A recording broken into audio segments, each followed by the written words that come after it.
All right, hello everyone, and welcome to Mission Apollo, the official Apollo Speakers podcast. We're getting the band back together and dropping a couple episodes for you guys pretty much back to back. I'm joined once again by our CTO Alwa and our two co-founders, Chris and Match, for episode 10. And we wanted to kind of discuss maybe the past year as we come into 2022, a new year. But first, how are you guys doing? Great, thank you. Thanks for having me. I don't get to see you guys right now. We're in the middle of lockdown, like number 4 or 5. Honestly, Who knows? It's the same lockdown going on and on. So you guys get to be in the office, but I'm working remotely. And it's nice to see your faces. Just for context, the wallpaper behind us actually says "Do epic shit." It doesn't just say shit. So just letting you know. We'll bleep that out and blur it. It's fine. But yeah, as we move into the new year, we wanted to do a recap of the past year and some of the learning experiences and highs and lows, and finish off with some questions from the community. So why don't we start with a bit of a recap from maybe each of you of how 2021 went, what you guys are most proud of, and some learning experiences that we had along the way.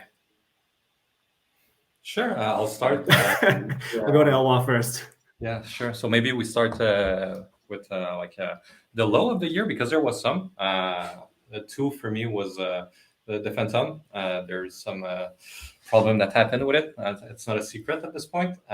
So that was a learning curve. And the other one was having to set up basically a factory from the ground up. We covered in the other podcast that for the Phantom we went with our own factory. We created one. So it was definitely a bigger challenge that I thought to have to set everything from the ground up. Yeah, there's a lot of moving parts, no pun intended, and it was a big challenge for me. But that would be the two. I say low, but it's also I think it's just a learning. It's something new, and I think you never fail. You either win or you learn, and that was a hell of a learning experience. So what did you learn? Well, I learned that you should seek out maybe more professional and established factory rather than trying to do your own. And the outcome's probably going to get better there. You just need to trust the right person with it. And with the Phantom, it's coming back to the same thing by trusting a reliable factory. Not that our factory is not reliable, just took time to have the right processes in place to make sure that what happened with the Phantom didn't happen anymore. But by trusting the right factory to do the proper follow-up on how every part is produced, it would have changed everything. That's definitely my biggest learning this year. And what about, what are you most proud of? A couple of things. Your biggest success maybe. Like I said, it's one of the low, but also one of the high. The Phantom, the whole launch of it was incredible. The whole keynote that we did, I'm super proud of that. And sometimes I go back and look at the 3D animation we did. It was so nice. About with the music and everything, it's bringing up a lot of emotion when I listen to it. It's excitement. And now with everything that happened, it's calming that excitement when I think about it. But still, it was really nice. And we started from selling Xiaomi, right? So just seeing the first scooter that we made like this, it's empowering. You feel great about it. You feel like it can stop you, and even more I think we are coming out stronger than this year with everything that happened. Compare that if everything went great, because as I said, we learned a lot of things. And as we covered yesterday, the other thing that I'm super proud of is the mobile app. You can go check out the podcast that was released earlier today to learn more about it. But that will be my two biggest highlights. Yeah. By the time this podcast drops, it'll be about last week. So what we're referring to, we filmed it yesterday, but when this one drops, it'll probably be next week, your guys' time. How about you, Chris? I'll start with the highs. Honestly, the highs, 2021 was an absolutely crazy year in terms of growth. I think we're incredibly lucky in terms of our team grew from 7 people to 30 or 27 people. We saw everyone just absolutely kill it in our team, from customer service to fulfillment to engineering to management to everything. And it was an incredible year. We just saw so much joy in customers' faces with our products. We saw Overall, like the growth was incredible to see in the scooter community, which was nice. And then there was also, we did a lot of tests, and that's what we're very proud of with the team. It's like we did a lot of crazy tests. Some worked, some didn't work. Like we opened 2 stores, one in Vancouver, one in Toronto, and we managed to sort of have a sort of presence and see our customers face to face and offer test drives, which was great. And then the lows of that is that our Vancouver store got broken in and everything got stolen. So like you learn from these things, which is always fun, but at least you test it. So it was a really fun side of that. But overall, 2021 was an incredible year, whether it's customer service, our team growth, our distribution. We're in like 15 countries now, and it's just super proud of the team overall. Yeah, lesson of that is maybe invest in more than just a padlock. Yes. Security gauge. Yeah.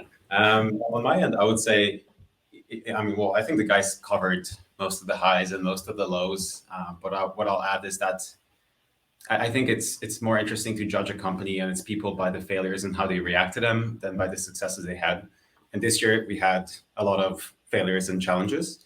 But like both of them said, we're emerging stronger than ever. And I'm super excited to get into the details of the things that we're actually working on today to make 2022 an even bigger success for us. So we're stronger than ever. We're more excited than ever. We have more innovations coming out than ever. And we've made huge investments to make the riders experience, unprecedentedly good. So I think 2021 was a great year, but 2022 will make 2021 look like it was nothing in comparison. For sure. And yeah, you guys kind of touched on it a little bit, like it's never really a failure unless you stop, unless that's where you quit. It's always a learning experience, somewhere to improve and grow on. And I think that's been huge for us and big contributor to our success. If you guys could go back though and tell your 2019 selves one thing, what would that be? Who wants to start? Let's start with Match again. We all got these questions beforehand, and we're still right now. For me, I think what this question makes me think about is, in a way, what is the most unexpected part of this whole journey? What is the biggest surprise in the last 2 years? And therefore, what do I wish I had known back then? And I think for me, when I look back on our business now, it's the thing that makes me the most proud is by far the people that are in this company, right? And Elwa and I had this conversation a few months ago, and he kind of asked me, what is it that you're most proud of when it comes to Apollo? And I said, it's the fact that we enable people to reach their full potential. And whether it's Elwa, who started as a mechanic and now is, the dreamer, the visionary, the new Steve Jobs, right? I like to think that Apollo enabled that. It's catching on. Totally, right?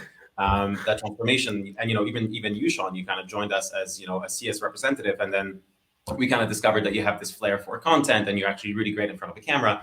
And so we made some decisions to kind of put you in front of a camera more often. And I like to think that that's been a kind of a pleasant and a positive experience for you as well. So now he's the Tom Cruise of scooters. That's now you're the everyone is the So long story short, I think what I wish I had known 2 years ago is to really trust the people that we bring on and to give them full support and not to hold back, because the people are what makes Apollo, and we would be nothing without everyone on this team. So. My only regret is not leaning into what everyone's been voicing earlier and faster. For sure. And yeah, it's speaking on a personal note, it's been a huge experience for me, and I'm super appreciative to you guys. I always thought I had more of a face for radio and a voice for silent film, but here I am. What about you, Chris? Again, everything sort of happens for a reason. And so again, you can always say, if I went back, I could tell myself X, Y, and Z. But I think it's a way we reacted to everything that made us who we are today and where we're going to be in the future. My only thing is right now what I'm telling myself for next year, based on last year, is create an infrastructure at least that is scalable in every single way. This year we were hit with enormous amounts of growth and volume, which was fantastic. Were we ready for it? At certain points, no. Customer service got hit. Operational got hit. Everything got hit. And when operational was fixed, we get hit with the Vancouver floods, and we got hit with supply chain. There's always going to be an issue, but we always have to find solutions and prepare for these sort of. There's always going to be roadblocks, and how can you prepare for it? And if next year, we quadruple in sale, how can we make sure we have an infrastructure that can go that far without sort of causing too much strain on the business and the people? That's pretty much it. Yeah. And Wa?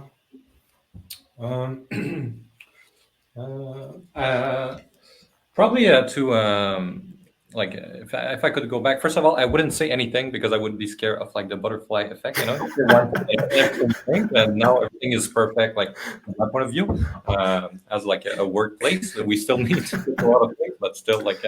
But like, let's say that, like we don't consider this. It would be to that it's all going to be worth it. You know, like I remember like maybe 2 years ago or 2 years ago. You know, I was like.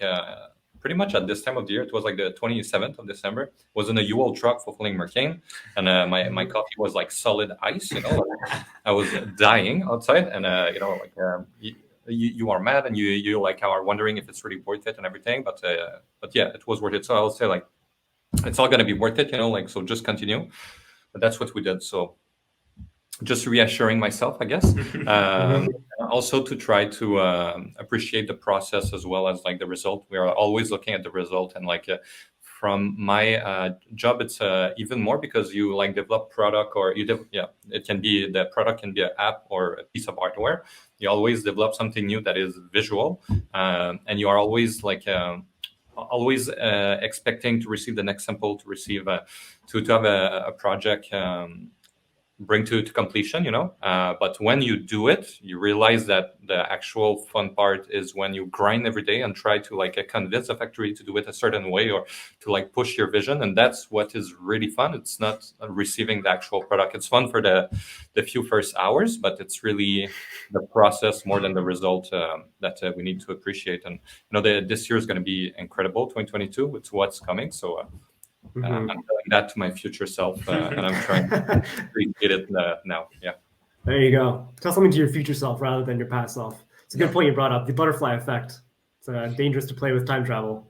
But is there a common myth about starting your own company, you know, doing a startup that maybe you want to debunk? I think a lot of the cliches are true. So yeah.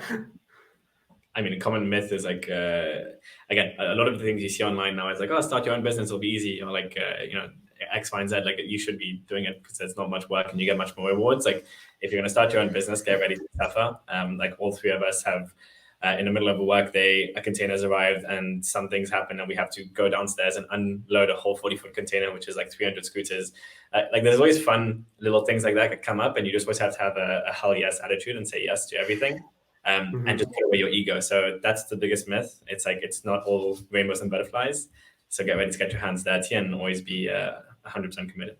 And there's one thing that like when people, like I'm talking like from a more an employee standpoint, you know, point of view, but you know, everyone says like, oh, it's hard to start a business, and it's hard, it's super hard. But the difference, like, it's not the same. I think it's not the same kind of art as when you work somewhere and it's hard to work there. You're doing it for a reason that you personally believe in, whatever that reason can be. And because of this, even if you're gonna work longer hours for sure, the time passes 10 times faster. You know, it's so much fun, and you are like accomplishing something on a personal level. You know, you grow more than if you were probably in a corporate world.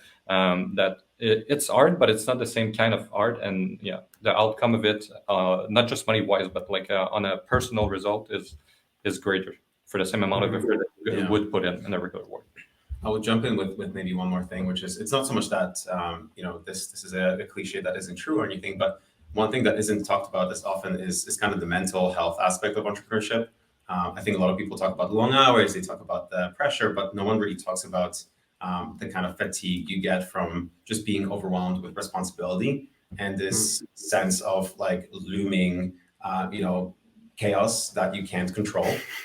So I think, you know, as people who came out of school, as people who kind of had a corporate job, and there was always that degree of disconnect from, you know, my job is finished, I can go home, I'm now home. Diving into this and actually realizing we can't control everything. There's going to be things that fail that we can't prevent from failing because we don't control certain outcomes. You know, that creates a lot of pressure, and I think a lot of people are not prepared to deal with that type of pressure. So what I would say is I understand that it's going to be physically demanding, but just as much, it will also be mentally demanding. For sure. And yeah, I think when you're an employee, there's kind of the mindset of, oh, this could be someone else's problem, someone else's responsibility, pushed up the chain. But when it's owning and running your own business, I mean, there's no one else to pass it to. It's maybe not for everyone, but I think you guys have done a great job. But some people have accused you guys of being maybe too young to run your own business and own company. So do your parents know where you are, and how do they feel about that?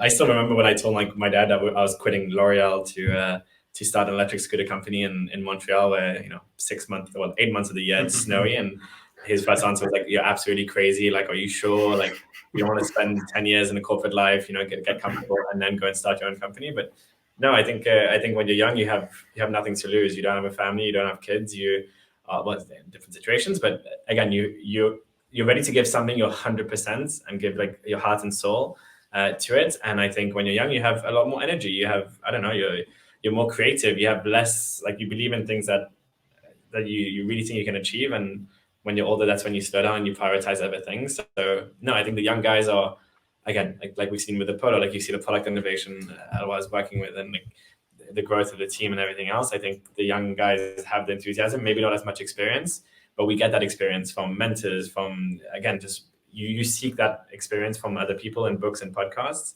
I think the young side has really come to our advantage in terms of the energy and everything. Mm-hmm. Yeah, I would say, experience can be acquired, right, in many ways, whether it's through mentors like Chris said, or hiring more experienced employees, or leveraging consultants that are experts in a certain area. What you can't buy is passion, drive, and ambition. And I think we have an excess of all three of these things. So, in a way, I think our youthfulness, if you will, which it certainly doesn't feel like we're youthful anymore after running this business for a few years. If anything, it feels like we're now about to make the switch to being, middle-aged, the stresses associated with it. But jokes aside, I think our youthfulness has been in many ways an advantage, an asset, and what's made us successful so far. Because unlike a lot of our competitors and other companies out there, 5 p.m. hits and we don't go home. 5 p.m. hits and we keep going. And we don't have families to get back to. We don't have the same level of financial responsibility or commitments that other people might have. And it's nothing against them, it's just, it means that we can make certain sacrifices at this stage in our lives to prioritize Apollo over everything else. So Apollo's been everything for us, and the plan is to retain it as a priority for the foreseeable future. And just to add on to that, it allows us to take much bigger risks because, again, you can bounce back and you have a lot of time afterwards. But like when you have a family of 5, I guess you don't want to take those type of risks at a certain point in your career as well. So yeah, for sure. It's a bit of a facetious question, but all very good points and good answers. Anybody have any gray hairs yet? I actually have 2 here. No. He's always like, "Ha, you have gray hairs." So, yeah, we call it middle-aged. So. This is only the start, only the beginning. So you guys kind of covered it there, like getting the starts with your family too. And we talked about in episode 1 how you guys kind of got your start with seed money from family and friends. The question has kind of come up. Did you guys ever think about going on Kickstarter or even a show like Shark Tank or Dragon's Den up here in Canada? So we actually did apply to Shark Tank, but this was literally just before the pandemic. And then it's sort of got, like, they gave us an email for the next round, and then the pandemic hits, and then they canceled everything. But that's pretty much it. And then we had, that's pretty, I don't know. I mean, the reality is a lot of these types of publicity stands are designed to drive awareness and sales, which are 2 things that we thankfully, never really struggled with. So our main challenges were always, how do we remain in stock? How do we build the operational infrastructure to support our level of sales? So we never really focused too much on gaining additional publicity. Plus, I mean, historically, Shark Tank and Dragon's Den and all these things, they offer terrible deals, right? So I think in many ways we kind of dodged the bullet with that one. But it's not to say that we won't be making public appearances in the future. Is it something you guys would consider, maybe more Kickstarter, I guess, than a show like Shark Tank? Would you guys consider doing that in the future? Perhaps.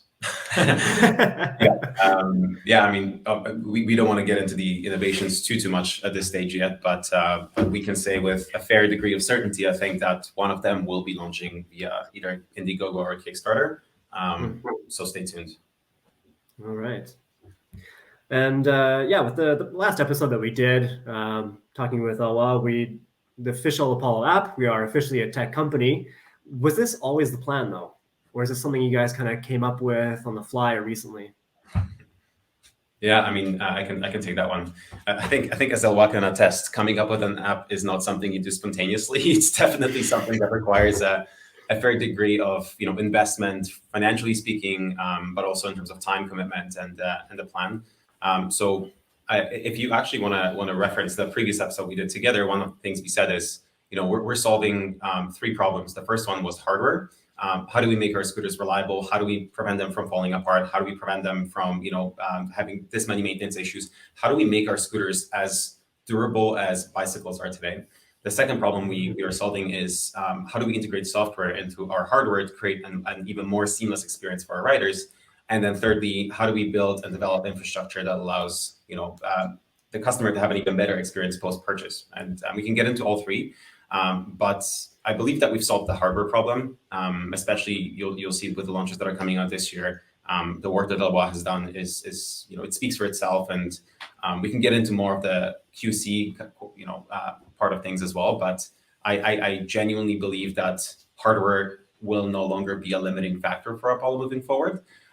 Software, is in its infancy today, and we've made a lot of decisions to continue to facilitate that development and growth. So I think that very soon software will become a competitive advantage for Apollo. So as you can see, yes, the app is this huge strategic priority for us, and we will only continue to invest in it. And then the third and kind of most interesting and newest element, if you will, is really what are we doing from an infrastructure perspective? And Elwa can go a bit more into detail about the tech crew and the repair facilities we're opening up. Chris can speak a bit more to the CS 3.0 infrastructure we're putting into place. So, all of our attention is now on how do we make owning a scooter as possibly pleasant of an experience, as pleasant of an experience as possible. Yeah. Maybe we're jumping ahead a little bit, but why not? Let's maybe touch on those points you just mentioned for the infrastructure and all the improvements that we're working on for this year. Yeah, you guys want to take that? Yeah, sure. The improvement. It's a big question, but or a question with a lot of topic rather. I think one of the biggest challenge that we had this year was to fix scooters. It can be just flat tires, like regular wear and tear, but the current infrastructure is really far from what it is for electric bicycle. Just because for electric bicycle, basically you have all the regular bike shop that can do flat tires and brake change, all those things. It's pretty much the same hardware with something else in the wheel, pretty much. And if anyone's wondering why bicycle shops can't fix scooters, it's for liability reasons. Mm-hmm. Yes. And one of the things that we came out with in 2021, but that's going to be more public and happening in 2022 right now. It's our online course of Apollo, the Repair 2.0 program, the Apollo Academy. There's a lot of things. That's one of the merch we're going to have here with the tech crew in the back. We basically want to train people to be able to fix their own scooter and to fix other people's scooter as well. So we are taking the approach a little bit like the closest thing, I think it's like Airbnb or Uber. I'm not sure if there's a term for this. Marketplace, yeah. So you're going to be able to follow a course that's going to cover all the wear and tear that don't necessarily require diagnostic, because we want to keep it as simple as possible. And 90% of the repair, it's simple stuff that can be fixed by a regular mechanic. You don't need to be an electrician or whatever. So we are coming out with this. It's going to be, I think, a big game changer.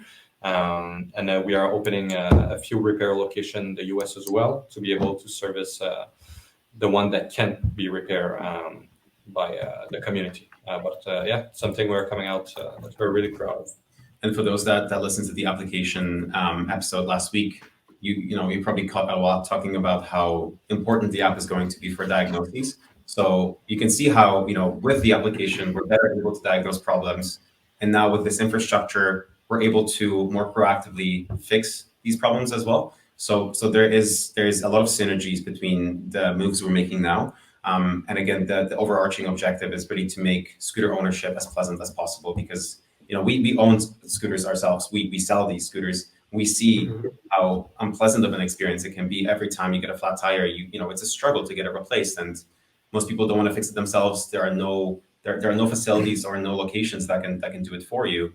So we're trying to innovate on both ends to make it as quickly resolved as possible. And that's I think one of the biggest myths about a scooter. People now it's becoming more and more main scale. You think scooters everywhere explode in every country, and again, people think it's more like a motorcycle or Mercedes-Benz, where you don't have to touch it. You buy it, you use it, and voila. And then they get a flat tire and they don't want to get their hands dirty. So that's what we have to reinvent. So we have to reinvent the educational piece, and we have to make it as easy, and it all revolves back to the best customer service experience possible. It's like, I have a flat tire, no problem. Here's exactly how to do it. Or you can bring it just next door to you to a prototype crew. And our goal is to make sure that the customer is always happy, whether it's a first day, pre-purchase, post-purchase, or whether 2 years down the line, they always have the resources and tools to have the best experience with the product. Very cool. So yeah, I guess it's making scooter ownership a lot easier and more accessible, because that is one of the challenges of buying electric scooter online as an e-commerce business. It's hard to touch and feel the scooters ahead of time, and when you have problems, you don't want to have to send it all the way back to us in Montreal. That's a long, especially if you live in California, it's a long transit. So having a repair technician, a certified repair technician in your area is going to be a huge asset, I think. Yeah, I mean, Sean, imagine a future where you realize one day your scooter is not working anymore. You just power on the app and you realize, okay, this is the specific issue I'm having. You're able to book an appointment with an certified tech in your area directly through the app, and you get the parts mailed to you by our CS team. And then eventually the technician shows up, they perform the repair on site. Or, if you're in New York or one of the other key markets that we're opening up repair facilities in, you're actually able to physically take your scooter and have it repaired on site, and you're back on the road in no time. That's precisely the level of service we're striving to achieve. That is the standard in the bicycle industry, and yet it's still a dream in the scooter industry. So, we pride ourselves in being the most innovative e-mobility company in the world, and we intend to apply that innovative lens to servicing as well, so that by the end of 2022, early 2023, no matter where you are in the US and Canada, no matter what scooter you ride, you're able to get your servicing needs addressed, as quickly as 24 or 48 hours. Amazing. That should be a game changer. So kind of changing topics a little bit. So besides being a tech company, we're also kind of a content company. Maybe a little bit biased here, but content seems to be a big part of the company and everything that we produce. Do you guys see that as an integral part of the business? And maybe what's your favorite video that we produced so far, and who's your favorite host? Oh, that's a tough one. I think that the big thing is scooters. Again, it's what's really important in transportation is some people still don't consider scooter as a viable transport solution. Us before starting the company and saying scooters, we were like, oh, scooters, it's not fast, or there's not a lot of range, or you can't even I'm just going to use a bus, I'm going to use my bike, it's more efficient. But then when you jump on a scooter and you realize how incredible, how practical, how fun it is, it really, really makes you realize, okay, scooters are actually an amazing mode of transportation, whether it's cheap, easy to fold, carry into your office building, it doesn't make you sweat. Anyway, everyone has a different reason. And the whole reason I'm saying this is because I think our content is also there to showcase to everyone to give them a reason of why scooters can actually benefit some portion of your life, whether it's transport, commuting, fun, or whatever it is. So I think our content is really there to aspire people and show them that there's different fun sort of ways of commuting. And my favorite video from the Polo thing is the scooter versus train that you guys did in Montreal. Scooter versus transit. And again, it's just such a fun video. And when you see the person who arrives on a scooter so happy and actually enjoyed their time versus someone who got stuck in a hot metro and you had to pay for it. Anyway, the whole story. So I think that's a really good video, and it showcased the Polo a lot. For sure. Yeah, my favorite video. Yes, I think content is really important for us. It's, like we always say, it's still surprising to me that the most popular one is the Xiaomi video. That's so weird. But my favorite video would be, I think, the one that we did about the testing rig here in, on the South Shore. That one was really cool to me. Just the whole process of making that rig was quite complicated. It was the first time as well, but I liked how the whole video turned out at the end. And we learned a lot through that process of about the actual scooter, and we're able to change a couple of things. Not all of them, But this one would be my favorite one so far. Cool. Yeah. I would say, well, yeah, content is king, and there's a reason why, our content team is 3 people at the right page of 2.5 for a company like ours. So we're investing resources in producing content because we obviously think it's hugely important. It's not just important because of the marketing benefits, but it's also a huge tool for us to make the purchasing experience better, right? Like, a lot of people buy a scooter, they want to know, what do I do when I get it? Okay, well, there's a video for it. Okay, well, now that I've been using it, I want to know how to access advanced settings. Great, there's a video for it. Okay, well, now I want to know how to repair a flat tire. Great, there's a video for it, right? So we kind of see it as almost complementary to the experience you're having with the product. And especially, being an e-commerce company, we can't physically be there for every single one of our customers, and video and content in general is the next best thing. So, and the customer service, of course. But yeah, so it's hugely important, and I would say my favorite video, I think, was the Christmas ad that it was just so ridiculous and silly, but I think done in a very Apollo way. So definitely one of my top choices. Yeah, it was incredible you guys could get Santa booked on such short notice and so close to Christmas, and he looks a little shorter and lost a bit of weight. Yeah, and I think that Santa would have been my number 1 host as well. Yeah. The voice sounded a little bit off though. I'm not so sure about that one. What's your guys' favorite scooter so far that we've produced? The Phantom for sure. 100%. It's like every time I ride it, it's such a different feeling. I think it's the whole geometry of the scooter that really there's something special about the handling of it. And the other day I was riding it in single motor for just to try the single motor one with a regular front wheel, and it was still an incredible experience. Like you think, okay, you have the Phantom, which is a big scooter. It's like the super powerful dual motor that you always have to ride it in dual. But no, actually in single it was super fun, and it was still the same great experience that I was having with the dual one. It was even a better one with that feature that I was trying. But yeah, the Phantom would be it. There's something truly unique about that scooter. Yeah. Mm-hmm. I have two favorites, but like it depends on what you're going to use it for. When I come to the office, it's like a really nice long straight where you can actually go fast and enjoy it. So the Phantom's by far the best. You have a wide handlebar, you're incredibly stable, the suspension is so comfortable, and yeah, you have more than enough speed than you'll ever need. But then when you're in the city, like I absolutely love the air. I have the air in my car at all times. So whenever, like, if I can't park close to home, like I just park far and then just jump on the air and go. I know it's lazy, but when it's minus 10 degrees, it's freezing. You don't want to walk long. I think it's just a practical. Beauties of Montreal parking situation too. It's ridiculous, yeah. But the airs is so practical and fun. It's easy just to carry. So that's my second. Mm-hmm. Yeah, I ditto everything they said. Yeah, I'd have to say the Air Pro is probably my favorite as well. Yeah. I was going to say, I feel like this question is a bit of a tricky one. I feel like you're trying to get some gossip, some rumors out of us. It's like choosing your favorite child, maybe. Yeah, and let's just say, if a lot of the praise is focused around the entry-level scooters in the portfolio and the high-performance scooters in the portfolio, that obviously leaves a bit of a gap in the middle, and that's precisely what we're focusing on improving with the next round of innovations.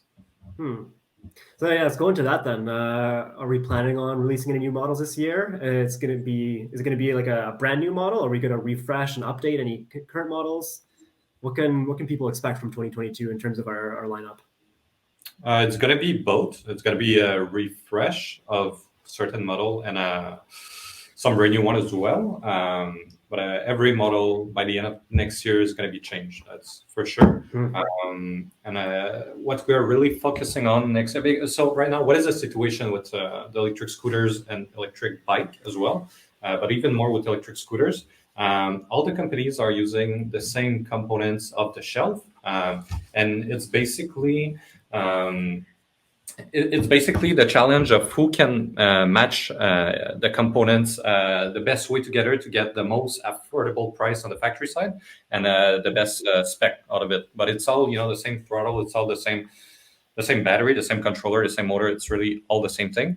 And it's fine, that it's because of this that we were able to sell, that everyone is able to sell electric scooters at such a low price and to make it more more popular, accessible for everyone. It's because the price is so cheap. If everyone had to develop their own mold, which is extremely expensive, every scooter like the Air would cost like 3 times as much. And that's exactly how bicycles work too, right? Exactly.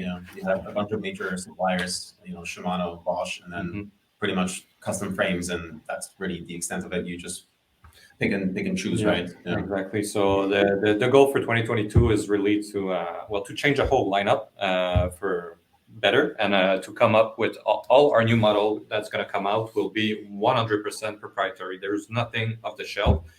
From literally every screw on it have something special about it. So that's what we are focusing on, and it's also the only way to offer a new experience to customer. It's to control every little component on the scooter. So without going into too much detail, I would say that every part on the scooter is going to be created and designed by us, with everything that the community have said about our scooters. Very interesting. I guess you guys can't give away too much more, but sounds like some big stuff. Are we going to be working on, some people have asked, if we're going to have faster scooters. Everyone seems to want to go faster. Any scooters that we can expect that might go 60, 70 miles per hour plus, or are we focusing more on range, or what features do you guys see as the next up and coming or most important? Yeah, we could do it. Doing a 60 miles per hour scooter, honestly, it's easy. When you can throw $3,000 to the factory to make something 3,000 or more, whatever, to the factory, it's easy. You just put a giant battery, a 72 volt, you put big controller, and you choose the off-the-shelf component, like the throttle, like the 011X or the Ultra that we're selling. It have the same throttle as Apollo, which don't make any sense. So we could do it. It's easy, but for the reason that I just said before, our goal is really to democratize the electric scooters, and by going on those extreme, it's not really doing it. And furthermore, our new model that we developed today, we thought the feature to be as not intimidating to new users as possible. So by having a giant scooter like the NAMI or the 11X or all of those, the Wolf Warrior King, we are really not going towards this goal.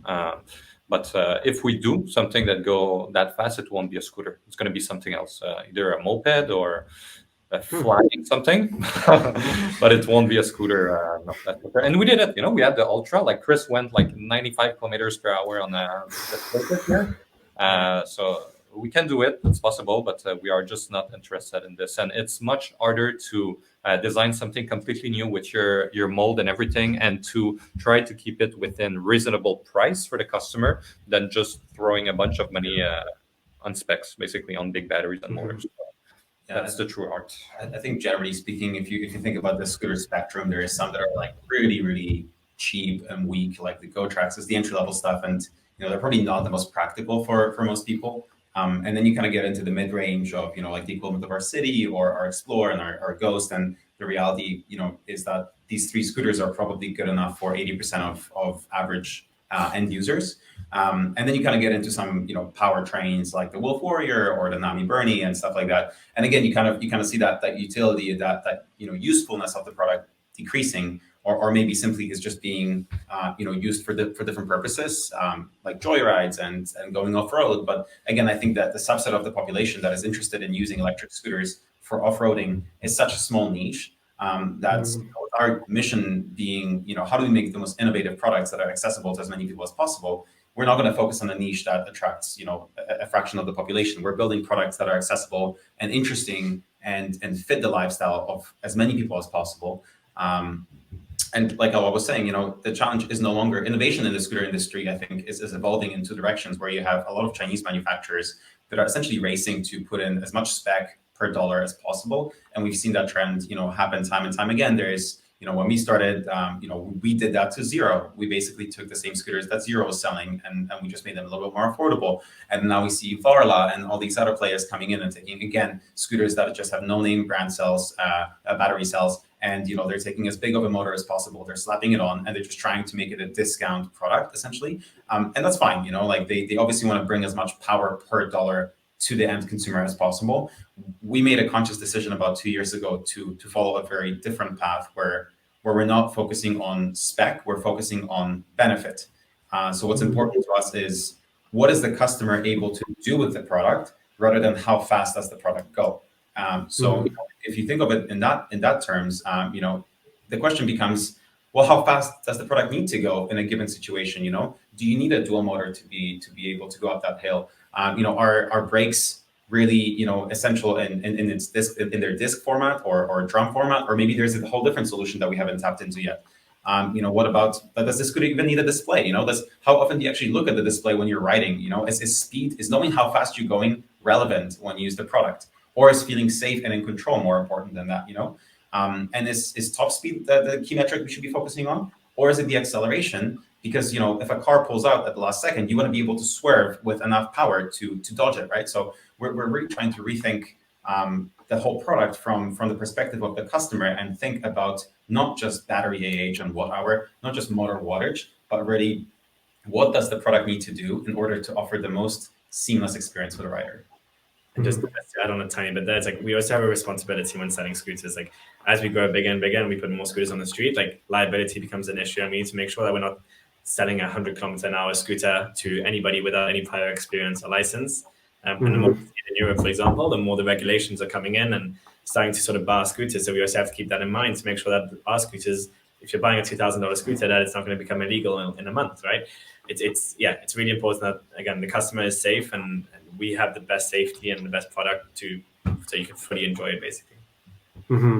Yeah, very good points. And then, it's such a relatively new industry, and regulations surrounding them are virtually non-existent in most cities. So, we do want to promote a good image and a safe image. And I mean, that's why I always end my videos saying ride safe.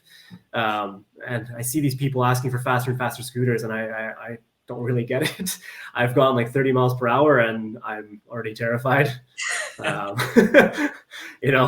But safety and features seem like a much bigger deal than just top speed, because as you guys said, anyone can make a fast scooter, but is it a good scooter is a different question.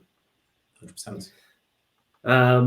I'll kind of touch on it there. Does that mean we're going to be branching out to any other kind of PEVs? You drop moped, maybe just as a hypothetical, but is that something that we can expect? We're coming out with a submarine. We're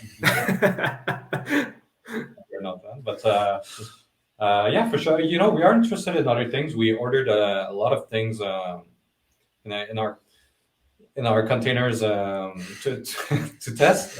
Like our warehouse is full downstairs. I actually had a chat about it yesterday with our warehouse employees. They are not too happy with that. Taking a lot of space, but no, we are trying a lot of things. But again, it's coming back to what I was saying. Like if we do something, it's going to be unique and it's going to be our components. So we just want to be sure to, first of all, to do the right EVs, because there's a lot we could do. We could do a moped, we could do electric bicycle. There's even electric, really like motorcycle. Like a bike. The kick bike is the best example of this. We are studying it, but we are open to everything, and maybe the people can send the comments what they would like to see.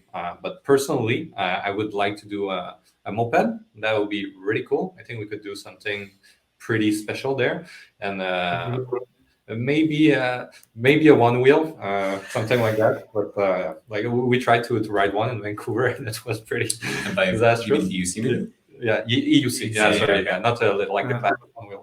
The EUC. Pretty sure one wheel has a lot of patents. They do. Like EUC would be because the community around it seems to be it's really strong, and people who do try it after that they are sold about it. So that'll be interesting. But for now, for 2022, only electric scooters, pretty exceptional electric scooters. But So for now, the future of Apollo still is just electric scooters. Where do you guys see the future of electric scooters going? Maybe this year or the near future? Also, I think that the gap's going to grow bigger and bigger between the big players and the small players, just because it's becoming so competitive. And you see it even with like us, who's going to come out with incredible model. We have the app now, but even like Voro now, they're doing their own like carbon fiber scooter, which is quite high end. But that to say that they are coming out with their own thing, like their own mold, everything. Same thing with Segway, like every month they're basically launching a new scooter that they don't look great, but they are just coming out with something new. And those company, more Segway, have really the money and the infrastructure to push the whole market forward and to like basically beat the other small guy. But I think we are in a really strong position, and to be like competitive in 2023, you needed to start thinking about like the app and the new model in 2020 or 2021. So if I was like our competitors that are still selling like the 0-10x, and that's pretty much it, and that's okay. Again, we love you. It's fine. I would be worried because it's becoming a really competitive market. And that's it. It's like the scooters. I mean, like Elwar said, the high-end scooters are mostly going to be, I think scooters are, at the end of the day, are going to become more of a commodity, and it's going to be the experience around scooters. It's going to be if your app is connected to your scooter, there's a forum on the phone, and you have like a group wide chat on the thing, and when you're buying an Apollo, you have access to a whole community of scooter lovers. You have a great customer service support at all times, and the scooter is super safe and fun to use. So the scooter becomes a secondary choice at the end of the day, but the service, the distribution, like the fact that you can get a scooter over 12 months or 2 years, and anybody can afford it. And you're buying something that's reliable, Canadian made, and it's, again, a community at the end of the day. I think that's what people are going to look for once the scooter becomes the level it needs to be. And they're definitely not there in the market. Like the scooters still have a lot of work to be done. Yeah, and one perhaps dimension that's worth examining is where does the design originate from? Because I think that's ultimately what divides the industry in two. You have a lot of companies and a lot of players that are selling Chinese design scooters, and you see so much saturation in that section. There's new factories pumping out new models all the time, and we get approached by these people on a daily basis, and the amount of volume we see is unprecedented. I think 2021 was a year where every single factory is doing something similar, and it becomes a price game, and then you start competing on cost. And like I was trying to explain before, a lot of players will benefit from these lower prices, that pressure, that competitive pressure. But then you have this other camp, and that's where we belong, which is a company that is headquartered in North America, that has designers that are American or Canadian in our case, and that know the segments of the customer base that we're trying to go after, that understand the reality of the terrain that we're building these scooters for, that have unboxed an iPhone before, and they know what that experience, when the box goes shh, and when you have the beautiful wrap on the product, like we've experienced that level of product before, and that is our benchmark for what a high quality product is. And I think fundamentally where the line gets drawn is China is always optimizing for cost. They will take a model, they will take a CAD model, and they'll slice it into more parts than necessary, because it's much cheaper to manufacture a smaller part than it is to manufacture a big part. On our side, we're trying to figure out how to make one scooter in one piece, because we know that structurally it'll be much more solid. It's going to be way more expensive, but it's going to be much more solid. It's going to be aesthetically beautiful. There's going to be no screws, So you can see there's a conflict in terms of China optimizing for cost, us trying to optimize for design and quality. And ultimately, you're starting to see brands like Unagi that are designing their products in North America. Apollo that is coming out with some new interesting products that are designed in North America as well. And you will start to see that almost Apple-esque, I would say, maybe Tesla-esque kind of sense of aesthetic emerging. And I truly believe that is what the market will gravitate towards. And ultimately, the Chinese design scooters will just satisfy the need of budget shoppers. If you're looking for good value for money, there's always China, but don't count on support. Don't count on innovative features. So I think a lot of the industry will split into two. Yeah, and that brings up an interesting subject, actually. And unfortunately, Chinese-made products are kind of synonymous with cheap, poor quality, and that's not necessarily always the case. But some people have asked us why we don't actually produce and manufacture here in North America. Well, I don't think whoever's asking those questions clearly hasn't tried manufacturing anything in North America.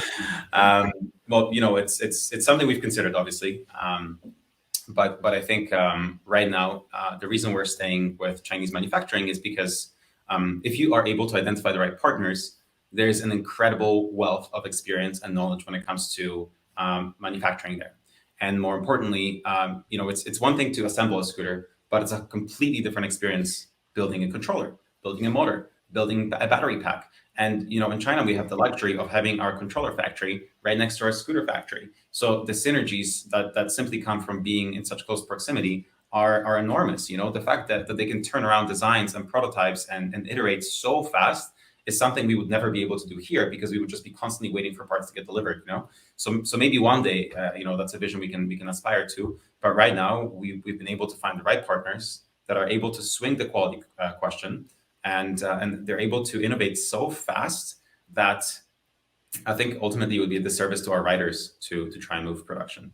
I don't know if that captures your thoughts a lot, but Yeah. Like, don't forget that this is being in an iPhone is manufactured in China as well. There's a way to do it. Again, you just need to find the right factory. People's gonna understand what you are trying to say, and we were like a startup, and we still are, and to start like a manufacturing plant in North America, it's so expensive. Like, you need millions and millions and millions of dollars to do it, and it's a true art. Like, there's a reason why Tesla is the only one manufacturing here. It's so complicated, and even then, like, it's been they've been founded in 2006, I don't know, before that, and they are still struggling today, like they are always out of stock and everything. So, and then the other question would be that I think people where did Tesla open their factory next? China. China, yeah. China, yeah. That kind of. But the other point is, like, for sure it would be nice, but there's also like a cost aspect to it, and I'm not sure that everyone would be willing to pay the hundreds of dollars that it would cost to manufacture it here, while we can probably achieve the same level of quality out of it. We consider it, and I think one day maybe we're gonna get there, but it's gonna be with help of new technology. Like we see Scotsman with their 3D printer. That's more realistic when you can like literally like build your whole frame as one piece with one machine. It's new technology like this that's going to make it possible at low cost, and even better than what we have today. So yeah, we have discussion with like big players, but it's still in the early stage. And for now, we are so happy with the supplier we found, and people are going to see it in 2022. The level of quality is literally like a MacBook. And this is what we are aiming for, meaning that it's all aluminum. There's no screw. All the edge are sharp. It's with that level sharp to like cut you, but clean maybe. Sharp that you get this feeling when you pass your finger. That's the feeling we are aiming for here. So seeing the last sample that were made, I honestly don't know how it could get better, even if it was made here. So we are open to it. It's interesting, but for now, we're going to continue with this factory. Yeah, I think people forget, like, even if we were able to produce in North America, the costs that are associated with it, it would, double or triple the cost of buying a scooter from us, and that becomes much less accessible to everyone. We're coming up on almost an hour here, so let's wrap it up with this. What advice would you guys give to other people wanting to start a similar career, either maybe an electric scooter company, hopefully no other competition, or just your own startup in general? Proof of concept, like always make sure you test whatever you have as an idea, like whether it's with friends, family, try and launch it, seamless without spending enormous amounts of investment to make sure it works. That's what we did. We put ads everywhere before even buying a product to see if people would buy it. People were interested, and when you realize you have a demand, and then you start the supply. I think there's lots of applications and tools out there today that allow you to test great ideas, and then once you get the idea and you sort of confirm there's a demand consumers, then you can go forward with your plan. Don't just validate it with your own opinion, saying, "Oh, I'm sure this is going to work. Let me launch it." Well, mashallah. I think when you want to launch your business, it's like it's something that you feel in you, like it's an entrepreneur like a mindset or whatever. And I think too many people are always waiting to do it. And what Chris just said, it's yes, you should always test the market. And we have the chance to be in like an exploding market of the electric scooter, and to have like incredible team that help like grow super fast. So it's easy to speak when from a point of success, but I think everyone know what they want to do, and deep in their heart, what's make them happy, and like those guys, they founded the company, like they quit the big L'Oreal and everything, and it's beautiful, it's a beautiful story, but. And they knew it's basically you knew that you wanted to do something else, and you just listened to your heart, and it worked. And I think that most of the time, okay, maybe depend on the market, like don't try to like reinvent the puzzle tomorrow, or something like that. Maybe actually do like choose the right thing, but you know what you need to do to be happy. So just listen to yourself, and like I can only relate to what happened to me. And I told this story I think before in the first podcast, but I was working as an accountant before. I was a mechanic, then I went to school. I was an accountant, and I worked there, and I was so unhappy with what I was like personally, like my person, and also the work that I was doing. I was depressed pretty much at 23 years old, which is pretty sad. And I made the conscious decision of I was looking around me, and basically everyone spent their whole life in that company, and it was a great company. It was just not made for me, and I was really afraid of growing old in that company. Making a career there, because it's just so convenient and easy when you have like a responsibility, which was my cat and my girlfriend. So I cannot even imagine when you have children in a house. But I made the decision to go back and work in a warehouse because I knew that if I worked in a warehouse, I wouldn't spend my life there. It was too much of a shitty job, honestly. So that's what I did, and it allowed me to, first of all, not stress as much, because moving furniture is less stressing than doing the accounting, and that allowed me to start my electric scooter business. And then this is how I met those two beautiful people out of it. But it's true, and it's not like I didn't even create like an official company and like start buying it like container. I just bought a 3D printer, learned to do the 3D stuff by myself, like design it and print it. And just that small step that I took led to what we have now here, doing epic shit. I really feel, I knew in my heart that I had to do it. And I feel like everyone, they know it. They just need to listen to themselves and believe in them, choose the right market. And more often than not, it's going to work. Yeah, I don't think I can Very well said. I can top that answer. So I'll just say very briefly, don't do it alone. The highs are always lower when you don't have anyone to share them with, and the lows are always, much more painful when again there's no one to share them with. So I highly recommend finding a great team to do it with. The moral of the story: do epic shit. Well. This has been great, guys. It's been great talking to you again, and hopefully people enjoy this and find it a little bit insightful, informational, and entertaining. I think 2022 is going to be a huge year, building off of the successes and learning experiences of 2021. If you guys have any other suggestions of what you want to see from our next podcast, do you have any questions for us, let us know in the comments. And thank you as always for watching, and ride safe. Thanks, Bye, guys. Thanks, guys. Bye.